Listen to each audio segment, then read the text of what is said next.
ఎందుకని వస్తుంది ఇట్లాగా? ఎవరిని ప్లీజ్ చేయడానికి నాకు అర్థం కావట్లేదు. ఎవరు ప్లీజ్ చేయడానికి? ఈ మొత్తం ఎపిసోడ్లో రేపొద్దున వీళ్ళు నిందితులుగా ఆరోపణలు ఎదుర్కొంటున్న ధర్మారెడ్డి కావచ్చు, సుబ్బారెడ్డి కావచ్చు, భూమన కరుణాకర్ రెడ్డి కావచ్చు, వీళ్ళకేం సంబంధం లేదు, ఆ లారీ డ్రైవర్లే వచ్చేప్పుడు దారిలో ఇంత కొవ్వు పోసి తీసుకొచ్చి కలిపారనే రిపోర్ట్ వచ్చినా రావచ్చు.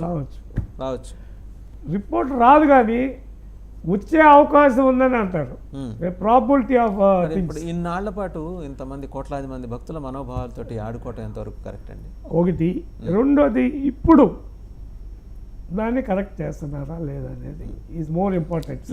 ఇప్పుడైతే పద్ధతిగానే ఉంది. తిరుమల నేను కూడా వెళ్ళొచ్చాను, ఇప్పుడైతే పద్ధతిగానే ఉంది. ఏమైనా తేడా అనిపించింది? చాలా స్పష్టంగానే ఈ క్వాలిటీలో తేడా ఉంది. ఆ వాతావరణంలోకి రాగానే ముఖములు అన్ని, అండ్ ఇది శానిటేషన్ కానీ, టెంపుల్ శాంక్టిటీని కాపాడే ప్రయత్నం కానీ, అండ్ ఫీడ్బ్యాక్ తీసుకుంటున్నారు. ప్రసాదాలు ఇచ్చి పొంగలి, కాఫీ, టీలో బాలింతలు వస్తే వాళ్ళ కోసం ప్రత్యేకంగా ఇచ్చి వాళ్ళకి కావాల్సిన ఫుడ్ అరేంజ్మెంట్స్ చాలా పద్ధతిగా చేస్తున్నారు. దాంట్లో ఏమీ డిస్ప్యూట్ లేదండి. అద్భుతమైన మార్పు అయితే కనిపించింది. కానీ అసలు కల్తీ జరిగిందా లేదా అనే దగ్గర పోర్టులో పనిచేసే వాళ్ళ దగ్గర నుంచే భిన్నమైన వాదనలు ఉన్నాయి. కల్తీ జరిగితే మాకు తెలుస్తుంది కదా అని అంటున్నారు.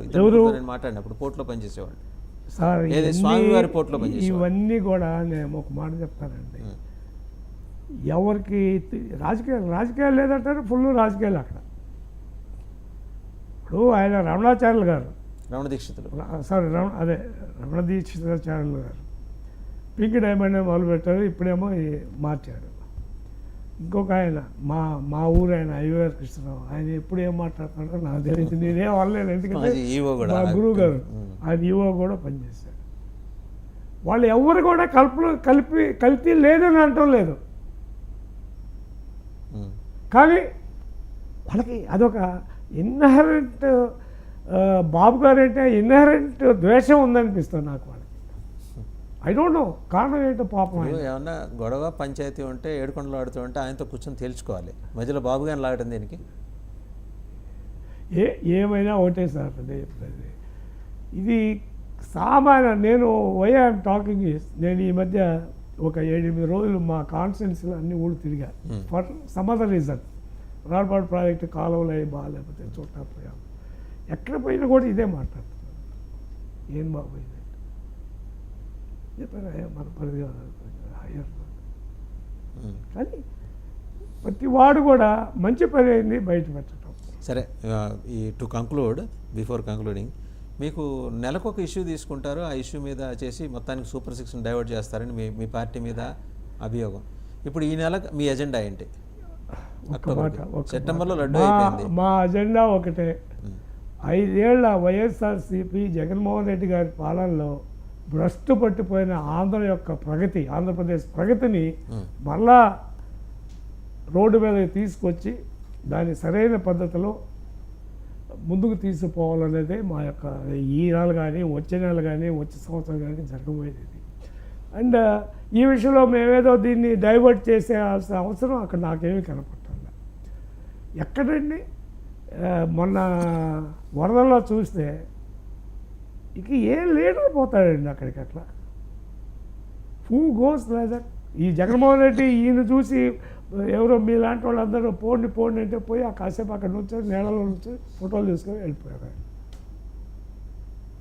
పోవాలని అవసరం లేదు. కొంతమంది పోతారు, కొంతమంది.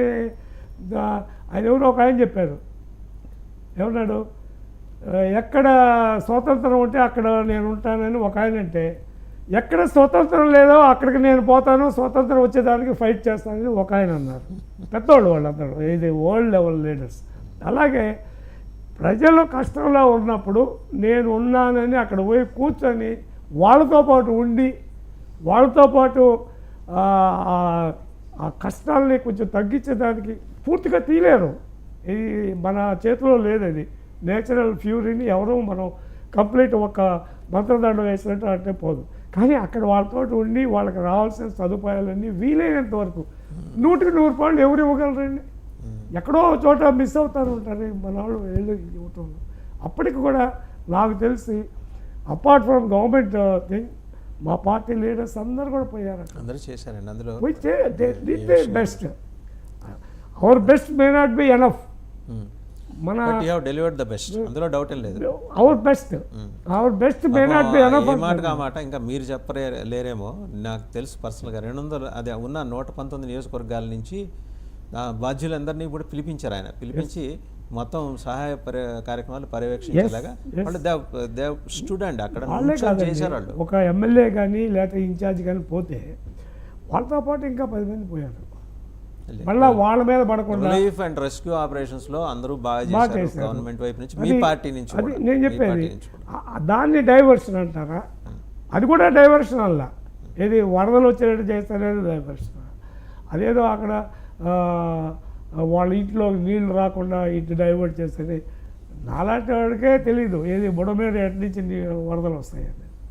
మేము అక్కడ చదువుకున్న వాళ్ళం కానీ ఆయనేమో మాట్లాడుతున్నాడు. ఉన్నారు ఒక 5-6 ఓ పక్క, కొంతమంది ఏమో వెళ్ళిపోతాడు ఉన్నారు, కానీ 5-6. కాబట్టి డైవర్షన్ చేయాల్సిన అవసరం తెలుగుదేశం పార్టీ లేదు. ప్రామిస్ చేసినవన్నీ జరుగుతున్నాయి.